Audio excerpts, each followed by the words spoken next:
Sir generally हम तीन term सुनते हैं, गिफ्ट डीड, सेल डीड और विल। सर इनमें से क्या बेटर होता है और क्या हमें कराना चाहिए? देखिए, तीनों का पर्पस अलग है, ऐसे नहीं कर सकते कि ये बेटर है ये नहीं है, पर तीनों का पर्पस जो है अलग है। विल में कोई स्टैम्प पेपर जनरली नहीं लगेगा, ज्यादा खर्चा नहीं आएगा। और विल होती है इफेक्टिव, जो बेनिफिशियरी के फेवर में जो विल करी जाती है वो after the death of testator काम आती है। यानी कि फर्ज करिए किसी एक आदमी ने अपने बेटे के नाम पे विल कर दी है, तो जीते जी जो मालिकाना हक है वो फादर को ही है। Only after expiry of that gentleman बेटे को उसका जो है टाइटल मिलेगा, और उसके लिए जो है वो उसके लिए ओनरशिप और उसके लिए जो है हकदार होगा।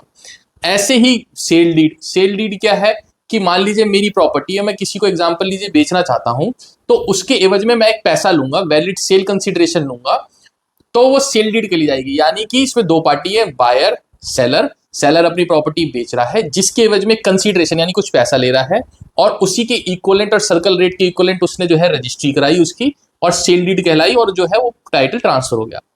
अब तीसरी चीज सुनी जाती है गिफ्ट डीड।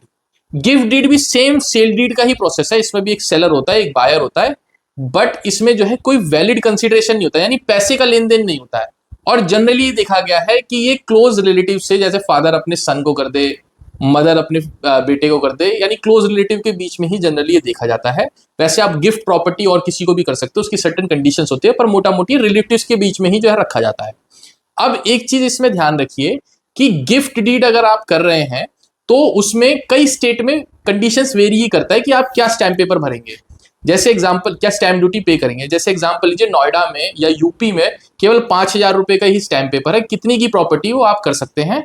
वो अलग बात है कि लीज होल्ड प्रॉपर्टी, उसके टीएम चार्जेस और 1% उसकी वैल्यू की जो है रजिस्ट्रेशन फीस लगेगी, वो एक डिफरेंट है। बट इसमें स्टैम्प पेपर जो है पहले 5% लगता था, 5,000 रुपए में जो है हो जाती है। ऐसी हर स्टेट का कुछ कुछ अलग अलग रूल्स एंड रेगुलेशंस है, वो स्टेट का पता करना पड़ेगा। बट ये तीन मोटा मोटी डिफरेंसेस है, तीनों की अपनी अपनी स्पेशलिटी है, अपनी अपनी यूजेज है, और तीनों जो है अलग अलग चीजों में काम आती है।